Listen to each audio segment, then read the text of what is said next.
Hello la gang! Qu'est-ce qui se passe?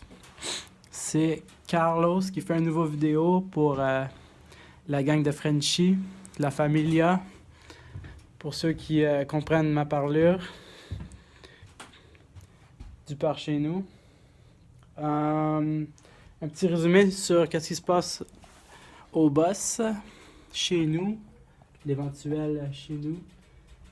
Ici, on a fait les marches, comme vous pouvez voir. Des bordures en caoutchouc semi-plastique, on va dire, avec des petits capuchons par-dessus les vis, en fait, du cèdre en arrière ici, des corderons. Il va falloir mettre un bon petit vernis pour faire en sorte que ça ne moisisse pas, mais ça, c'est dans l'éventualité. Il faudrait qu'il fasse un peu plus chaud. Mais là, la fournaise, elle fonctionne, puis il fait un beau... j'imagine qu'il doit faire... On va voir le pas. Il fait un bon 15 degrés dans la place, qui est pas pire, considérant qu'il fait... Il doit faire moins 10 dehors, moins 15, mois de décembre. Comme vous pouvez voir là, il y a de la neige. Avars. Puis chez mon oncle, on est bien.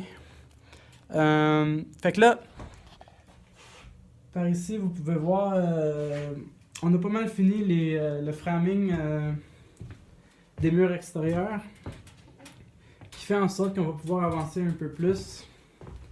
Le spool de 14,2, fil électrique.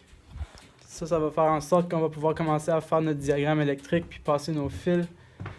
Ça sera pas trop complexe parce que vous pouvez voir ici, là, il y a quand même la place pour passer des fils. Fait qu'on se cassera pas la tête, on va les passer en arrière des studs. Parce que, pour être plus clair, là, l'autobus est un peu fait au rond. Puis, c'est pas vraiment des murs droits, parce que les supports de beam. Fait qu'il a fallu qu'on se supporte avec des vis en haut, en bas. Puis, pour être honnête, avec les vis qu'on a utilisées, avec des gros threads comme ça, là, ça bouge pas de là. Mon ami, ça va rester là pour un bout. Puis à part ça, ici on a commencé à faire des boîtes par-dessus les wheel wells.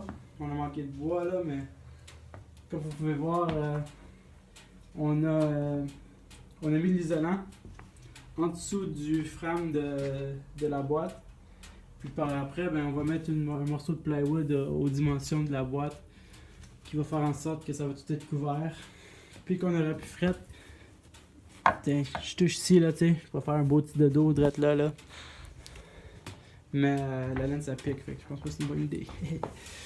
Fait qu'à travers de ce métal-là, là, qui couvre les roues, la seule affaire qui couvre les roues, vraiment, là, on perd beaucoup de chaleur parce que c'est juste un métal assez mince, mais tu sais, un quart de pouce de métal. Puis c'est pas vraiment un bon isolant, le métal, pour la chaleur.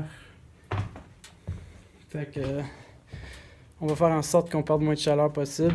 Éventuellement, j'aimerais ça mettre des rideaux thermales ou en matériel qui isole un peu.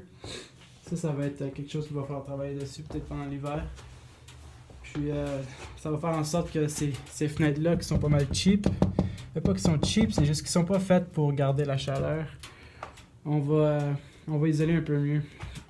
Puis là, on a commandé notre poêle à bois. Je suis pas encore certain où est-ce qu'on va l'installer, mais moi j'imagine que alentour de la section centrale du boss, on va mettre ça. Puis ça va faire en sorte que quand j'arrive au boss, à la maison, chez nous, entre guillemets, on va pouvoir partir un feu à bois puis sauver un peu d'énergie sur le propane. Parce que du propane, ça coûte assez cher. Puis, tu sais, si t'es à la maison, puis tu t'adonnes d'avoir un beau petit feu à bois, là, c'est toujours agréable. À part ça, c'est la Martin Furnace qui est en marche en ce moment.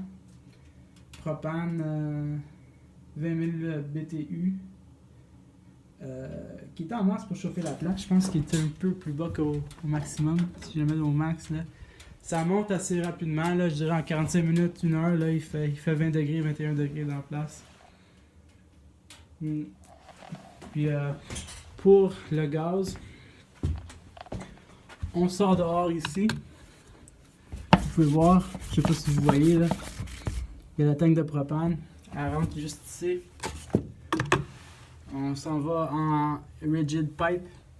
Ici, une entrée qui va être éventuelle ou une sortie, comme vous voulez, avec une cape. Là.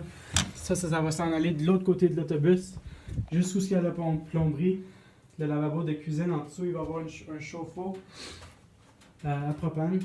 Fait que ça va être éventuel. Mais en ce moment, on a notre tuyau de cuivre flexible qui s'en va jusque dans la section de cuisine.